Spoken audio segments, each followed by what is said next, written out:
Je me rappelle de la première fois que j'ai eu mes menstruations en étant au village. J'ai grandi avec l'idée que cette tradition s'arrêtait au fait de ne pas cuisiner pour les hommes et de ne pas les approcher pendant cette période. Mais la réalité est tout autre. Ce n'est pas le fait que je doive quitter ma maison et dormir dans une maison spécialement dédiée à ça qui m'a le plus surpris. Ce qui m'a surpris, c'est que cette tradition n'est pas seulement par rapport aux hommes. La personne que je devais absolument éviter, la personne à qui je ne pouvais même pas donner un objet dans la main, c'était une femme, la grande sœur de ma mamie.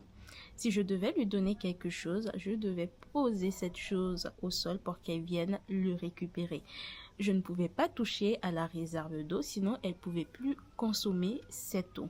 Je ne pouvais pas toucher à la nourriture parce que sinon elle ne pouvait plus consommer cette nourriture. Cette expérience m'a aussi permis de comprendre qu'en fait cette tradition est liée à la spiritualité puisque ce n'est pas une tradition qu'on retrouve dans absolument tous les villages Bushinengue. Il existe des villages où les gens pratiquent une forme de christianisme et très souvent on n'y retrouve pas ce genre de pratique. Ça m'a aussi permis de comprendre le vrai sens de cette tradition, puisque dans la spiritualité Bushinengue, on croit que les menstruations de la femme peuvent annuler le pouvoir des Obias ou perturber le monde spirituel. On dit également que pendant cette période, la femme se trouve dans un état de vulnérabilité et le fait de la faire dormir dans une maison spéciale permettrait de la protéger.